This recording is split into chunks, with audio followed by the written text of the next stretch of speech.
What's going on? It's Kevin with Optimize Essentials, and today I want to share with you the permanent solution to rounded shoulders.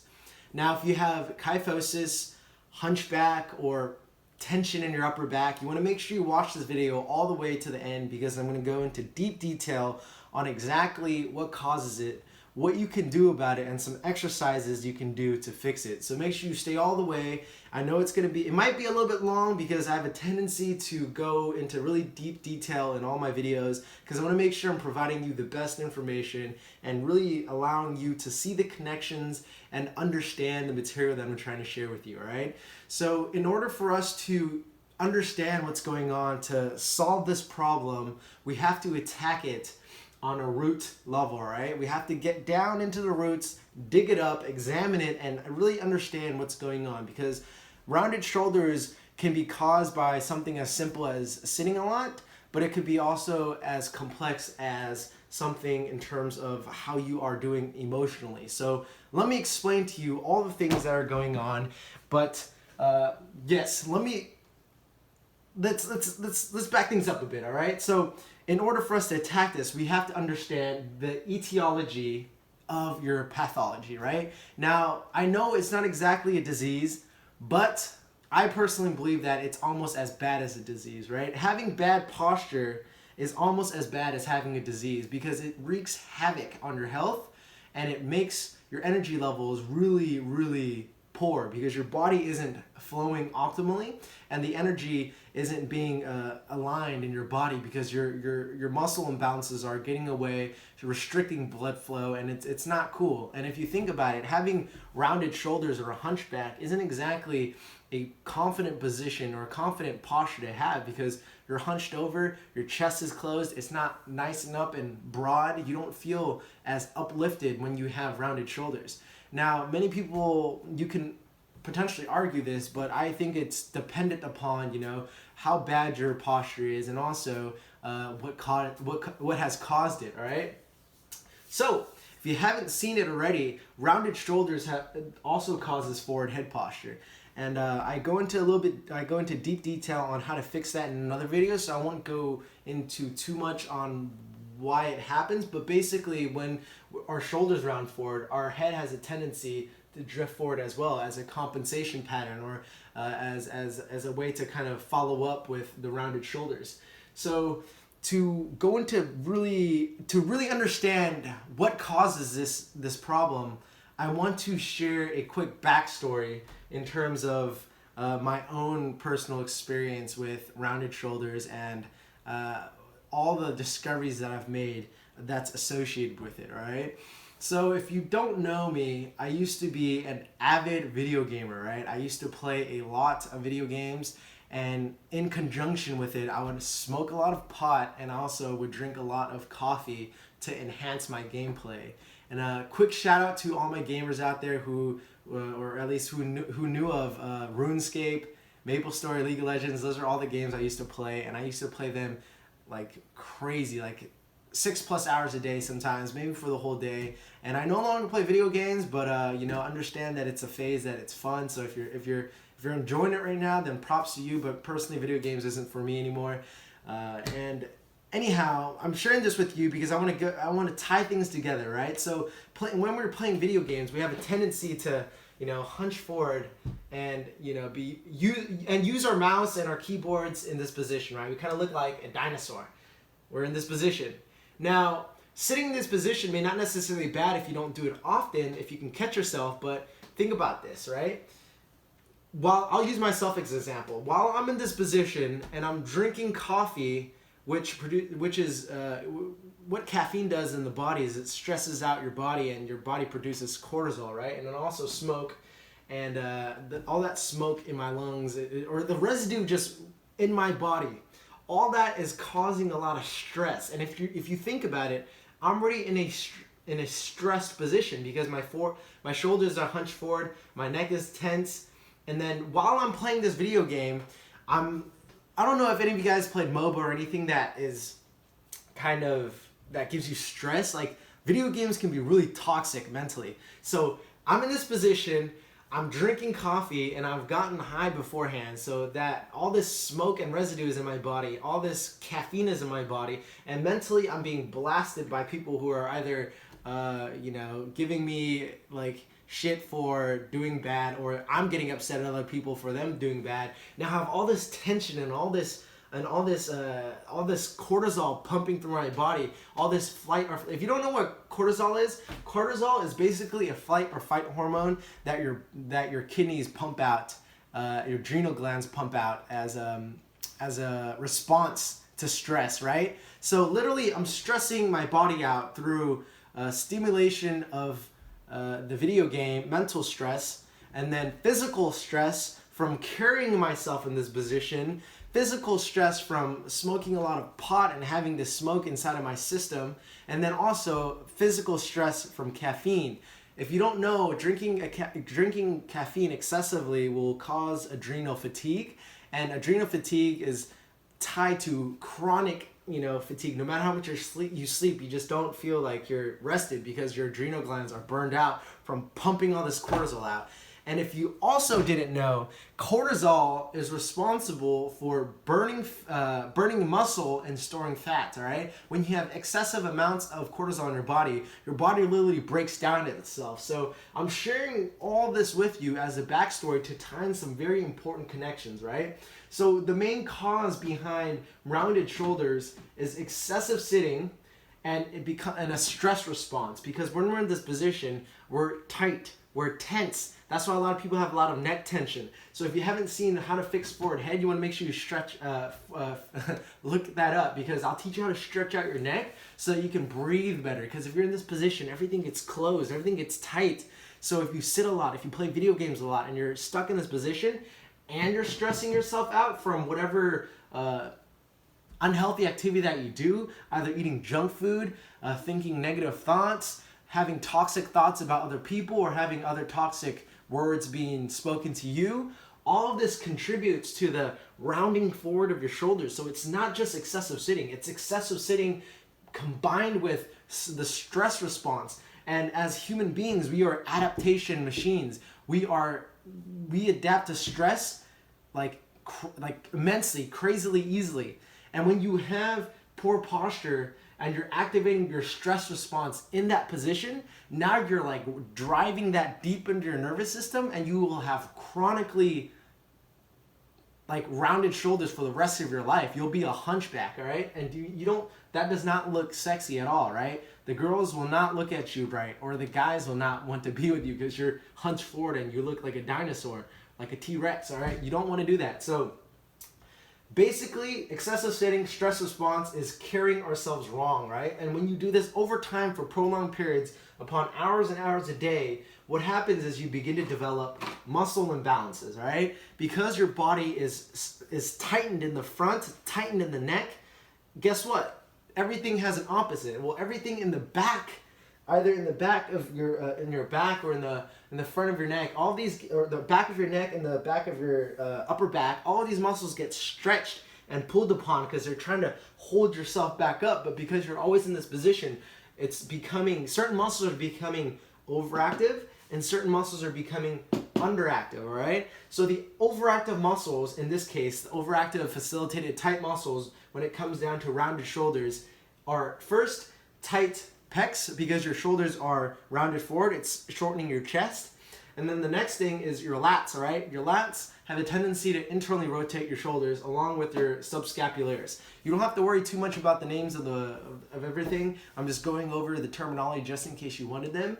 And then after that, the underactive muscles that aren't doing enough job because they're being stretched and overworked are your middle and lower trapezius, all right? Your rhomboids, and then also your external rotators. Because if you're internally rotated, then your external rotators aren't doing its job to help externally rotate your shoulders. And middle and lower trapezius and your rhomboids have the function of extending your thoracic spine, pulling your shoulder blades down, when a lot of us have shoulder blades forward and rotated in. All right, so those are all of the overactive and underactive muscles. And now I'm going to teach you what you can do to first release the muscles that have been chronically facilitated and shortened, and what to do, how to stretch out the muscles that are overactive, and then what exercises you can do to then strengthen that foundation. So without further ado, let's get into the exercises, but just a quick recap. You want to make sure that we attack the problem at the root, all right? So if you're stressing your body out because you're sitting excessively, and then during the excessive sitting, you have rounded shoulders, you're carrying yourself wrong, and you're using things like, like pot or cigarettes or caffeine or alcohol or anything that stimulates a cortisol response from your body, i.e. stress response, that will lock yourself in that position, and no matter what stretch and strengthening you do, your body is going to have a tendency to go back into that position. Oh, one more thing, very important thing that I don't want to forget, mental stress too, right? If you're having emotional stress, that has a tendency to get yourself in that position, and that will drive it into your nervous system. So you want to pay attention to what's stressing you out physically, what's stressing you out mentally and emotionally. And once you eliminate those, sitting correctly and stretching your muscles out, then and only then can you permanently fix your rounded shoulders. So I hope you really understood what I just shared with you there, because it's powerful. So now let's attack these symptoms. After we address etiology, now we'll address the symptoms of your problem so that we can make this process happen a lot faster, right? Let's get ready to the other side. Okay, so all of these muscles that we're going to be stretching and releasing today are going to be related to your rounded shoulders. So you want to make sure you attack this in the right sequence, because if you don't do it correctly, there's a good chance that it might not be as effective. So the very first muscle we're going to be getting into to help alleviate most of the pressure is your chest, and mainly your lats, right? So chest, lats, and then thoracic spine, because those two muscles are going to be overactive and facilitated for when it comes down to rounded shoulders. So generally, you don't exactly have to release your chest unless it's chronically tight and you find that you have really bad rounded shoulders. However, I find that, I personally don't have to release it, but stretching every now and then, I don't really need to stretch my chest either. So it's case to case. But generally, if you have really bad rounded shoulders, I do recommend releasing it with a ball or even a foam roller before doing the stretch, so that you can get a better bang for your buck when it comes down to stretching the muscle out completely. So let's get right into it. We're going to attack your chest first, and then after that we can get into the lats, maybe even the serratus anterior, and then finally the upper back before we jump into the exercises. So to stretch or to release your chest, what you want to do is grab a not a medicine ball, a lacrosse ball, a tennis ball. If you're having a lot of issue with this, you want to grab something that's a little bit larger, then you can go for a baseball, but generally a lacrosse ball and a tennis ball is going to be pretty good to help dig into those trigger points. So the muscles we're going to be releasing is your pec major and your pec minor, right? So they both have an attachment that's close. The pec minor is closer to your clavicle, and then the pec major is just a larger muscle that spans closer to your humerus, your shoulder, all right? So generally what I like to do is a fist size right where your attachment is, right where that shoulder to chest attachment is. That's where you want to place your fist, and that's the area you want to be attacking it in on. You might go a little bit lower if you don't feel anything, but generally you will feel it around just this area, okay? So what you want to do, take that ball and then get down onto the ground with your hands out at an angle, right? So that's the place I was talking about, and then you're going to dig your shoulder blades in, and then you're going to turn your head out. Some people feel it a lot more by reaching forward and pressing down, but I feel it a good amount by pressing in this way. So you can start here, and then you can slowly progress your arm by turning out, and then from here you're just going to press while exhaling and breathing in as you're really digging that in. And you want to stay on this for about 60 seconds to 2 minutes, all right? 60 seconds to 2 minutes. If you find a tender spot, just hold it in there for as long as you can, and then once it subsides, then you want to move up slowly. And then when you really, really dig into it, you'll feel the muscles slowly relax, all right? And then afterwards, you're going to move it a little bit higher, and then you're going to go into it just the same way, all right? So pec major, it's a little bit lower, and then pec minor is a little bit higher. So after you've released out your chest, you also want to get onto a foam roller and then release your lats, all right? So the next thing you want to do, where's the foam roller? Right over here.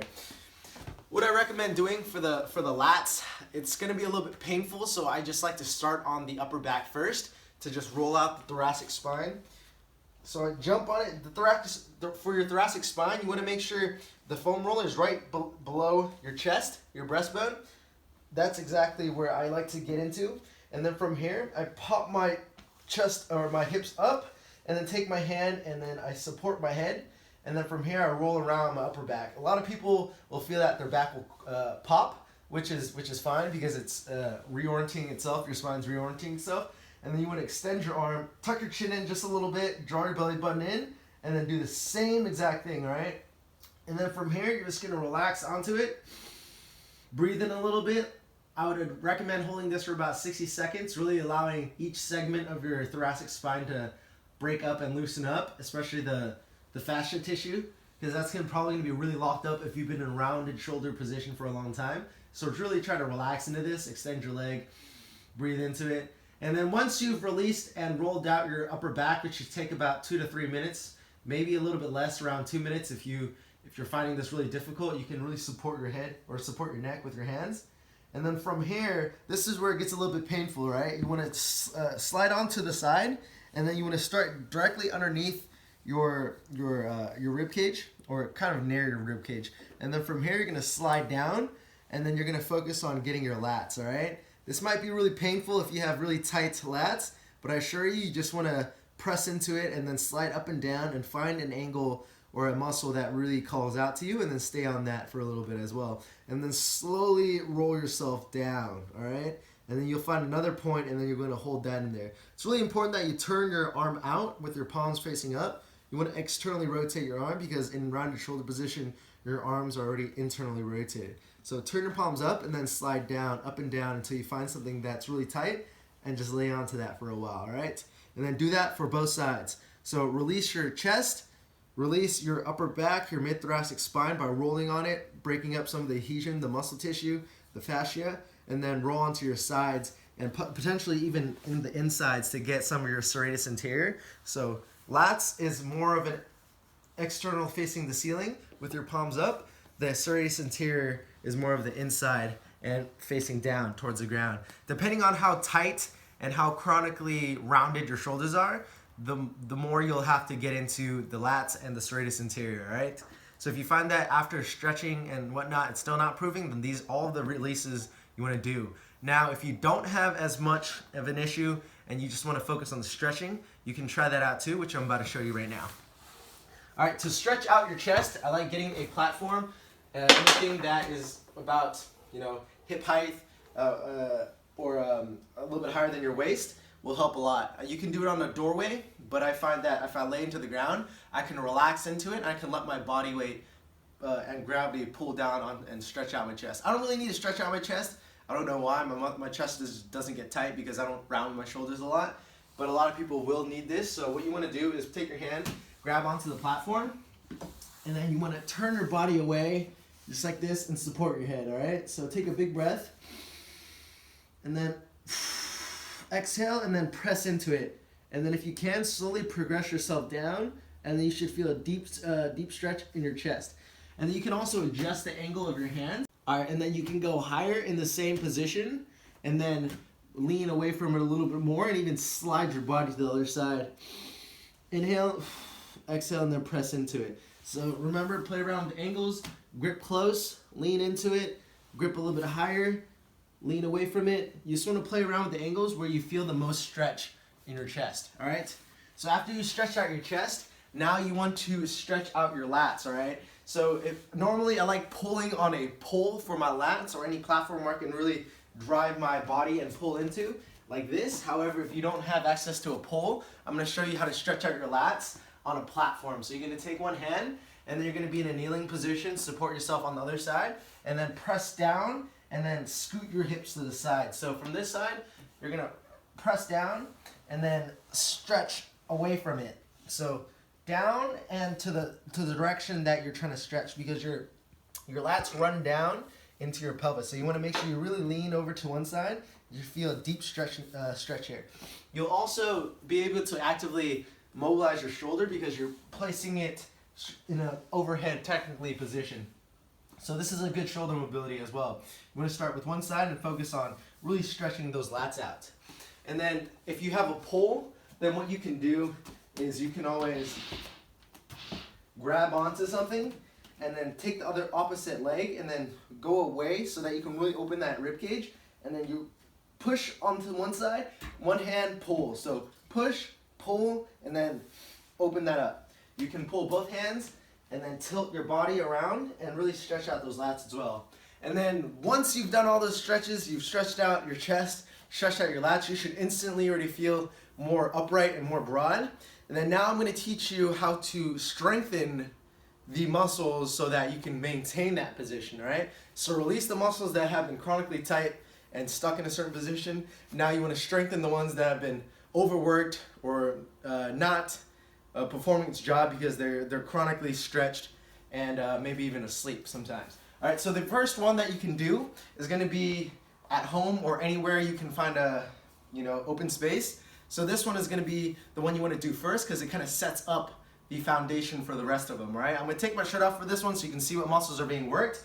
However, you want to really pay attention to my form and technique because it's really important that you get this one correct. A lot of people get it wrong because they think it's just body weight and it's going to be too easy. So what you want to do, you're going to actually lay down on the ground, facing down, and then you also want to actively stretch out your suboccipitals, all right?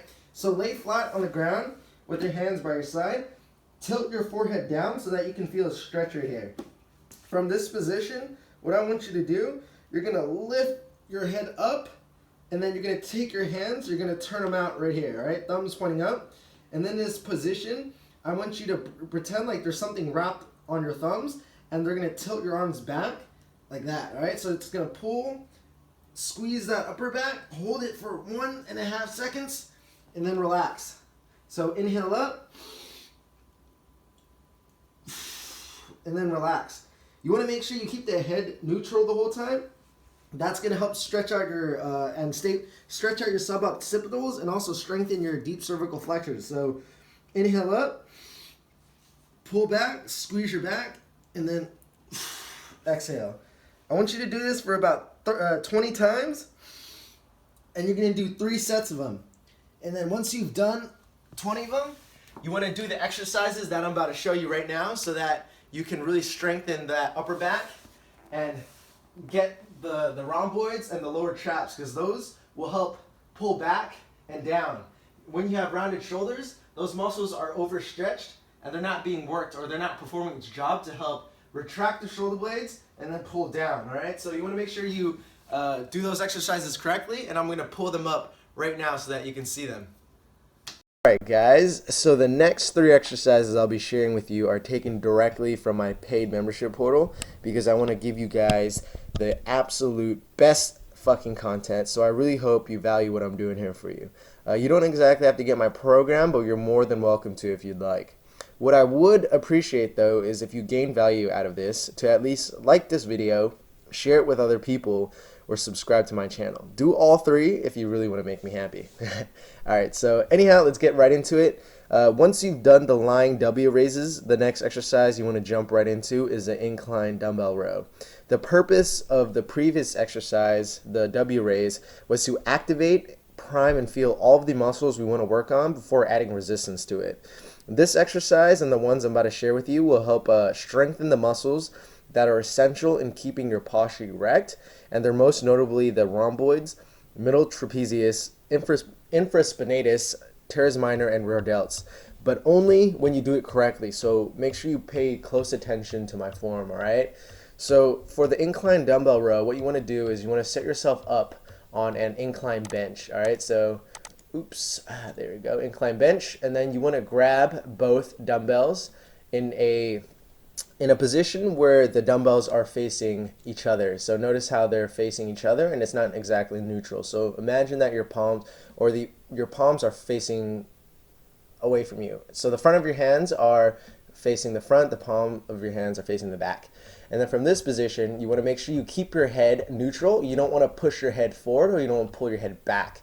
You want to make sure you're tucking your chin and pulling your head back so that you're actively engaging your deep cervical flexors and also actively somewhat stretching at your suboccipitals, all right? So from this position, you're going to exhale, squeeze your back, tuck your chin, and then inhale, go down slowly, and then exhale, pull back up. All right, you're gonna do about 15, so keep the weight light and really focus on feeling your back. Don't rush this. Do not pull your head and push your head forward. I see a lot of my clients do this, and this is not what you want to do. So you want to make sure you squeeze, inhale, control down, and then repeat that for 3 sets of 15. 3 sets of 15. Okay, so the next exercise is my absolute favorite for attacking kyphosis. It actively stretches and strengthens your lats, your serratus anterior, and core while simultaneously attacking your triceps and chest. So this one is where the money is at. So make sure you do this exercise often and correctly. So all these exercises you want to do for at least 2 to 3 times a week to really see good results. Also combined with proper pelvis stretches and upper back and neck stretches that I shared with you. Otherwise, this is just going to strengthen a bad foundation, and we don't want that. Okay, so what you want to do is you want to stay on the incline bench right after you did the incline dumbbell rows and flip on your back. So notice how there's 3 points of contact. I am on my heels or my feet right here, and then my glutes and also my upper back. And then the base of my skull is at the edge of the bench. And then from here, I'm holding a dumbbell up right directly above my head, around my neck region. And then I'm also having a slight arch in my back, and then also keeping my chest kind of propped up. So this helps promote extension already, and then watch what happens, okay? So you're gonna breathe in. Make sure you're bending that elbow above or behind your head so that it's your arm at the bottom. So let's rewind that real quick. Right here. So you're bending your elbow, you're keeping that 90 degrees down, and you're inhaling, you're bringing it back. And then at the bottom, your arm should be kind of aligned with your air joint right here, right? If you can't get this far back enough, it's because you're probably really tight, but over an extended period of time, you'll be able to get this as far back. That's why it's of utmost important that you're doing the thoracic extension, the rolling on the foam roller, stretching out your lats, because if you can see right here, my lats are being stretched. And same with my serratus anterior, my core. So you want to make sure you really open these muscles up before you go ahead and jump on this exercise. So exhale, pull it straight back up, and then you'll feel a small squeeze in your chest. So inhale down, let it reach all the way back, and then press straight up. And then do this exercise for about 3 sets of 15 as well, and make sure the weight isn't too heavy. So inhale down one last time, and then exhale. So make sure these 3 points of contact are really pressed firmly against the bench, and then you'll feel it really open you up. Okay, the third exercise is the face pull, all right? This is my favorite for rear delts, but know that many people get this wrong because they engage too much of their traps. This will only cause more of a forward head position, which you are most likely already have. So to prevent this, you want to make sure you keep the weight light and do not push your head forward when you pull, all right? Instead, you want to tuck your chin and pull your head back. So tuck your chin, it's almost like a chin tuck while depressing the shoulder blades. So let's watch how this let's watch this in action, all right? So first you want to set up a cable machine with tricep ropes about head level, slightly above head level. And then from here, you want to pop your chest out and get extension in your upper back first. So chest out, extension in your spine, and then also a tricep rope above your head. And then from this position, I want you to inhale and then pull to the corners of your head, all right? So inhale, pull to the corners of your head. So notice how my chin is tucked back, my chest is out, all right? My chest is out, head is tucked back, and then also it is at the corner of my head. So you're gonna exhale and then control it back. So don't go fast, light weights, inhale, control, all right? So inhale, exhale, release back. It also helps to draw your belly button in and expand your rib cage. And then I'm going to show you a back view of what it looks like so that you have a better idea of the muscle, all right? So as I'm inhaling, I'm focusing on right here, these 2 muscles, the rear delt, and then it's at the corner of my head, all right? So inhale, pop your chest up, and really focus on squeezing your back. So I'm actually going to give you a bonus exercise. This is the 4th and final exercise to strengthen your external rotators. This is pretty much the cherry on top. Doing just the first 3 that I shared with you earlier will give you good bang for your buck and get you solid results. but we're not after good enough. If you're watching me, we want the absolute fucking best, and this is what is gonna help do that. So this is an external rotation exercise, and it will kill your external rotators, most notably your rear delts. You'll feel this tremendously. All right, so what you want to do is find a cable machine and set it to where when you have your elbows down, it's going to be right at the same angle. So my elbow is going to drop down just right by my sides, and then you will see that the cable is almost in alignment with it. And then from there, all you have to do is inhale and then rip open up the ropes. I went a little bit fast in this video just because I filmed it for Instagram, but I am going to explain this a little bit detailed. So you want to pin this down to your sides and keep your elbow there the whole time. The only thing that's really moving is the cable. You don't want to pull it out and do an extension exercise with your arm. You just want to keep it pinned, and then you just want to rotate like it's hinging at the elbow. So it's like, imagine it's a pull. Cool. And yep, that was all for the external rotator, and make sure you try that out. Do about 3 sets of 15 on each side. Really, really lightweight. And that is all, guys. Those are all 4 exercises. Okay guys, so that concludes the permanent solution to rounded shoulders. Now I promise you this is the permanent solution given that you address everything else. So a quick recap, you want to make sure you address the root cause of the rounded shoulders, or else you can do this all day but it won't really give you much benefit. So you want to make sure you address the root problem, figure out the etiology, which is the roots, right? Etiology of your pathology, and then also focus on sitting correctly. So even if you're sitting excessively, focus on sitting correctly, and then also make sure you're not triggering the stress response and locking yourself in that position. And then the over and underactive muscles, you want to make sure you attack those by watching all the stretches and all the exercises that I taught you. And then if you do those consistently about 2 to 3 times a week, I promise you'll see great results. So make sure you check out the different pelvic tilts that you might have, and also how to stretch out your calves and focus on the exercises that you're strengthening all these muscles. So once again, it's Kevin, and I hope you really enjoyed and got value out of this video. Like, comment, subscribe. If you want some more help, make sure you join my Facebook group so that I can help answer some questions. If you're looking for a program that can help you a little bit more, make sure you check out optimizeessentials.com and check out the 4-week program. That'll have a solid foundation with all the exercises, all the stretches, and all the nutrition information that you need to know to really attack your fitness journey. All right, so it's Kevin, and I am out. Make sure you stay tuned for more videos. I'm going to be posting a lot very soon.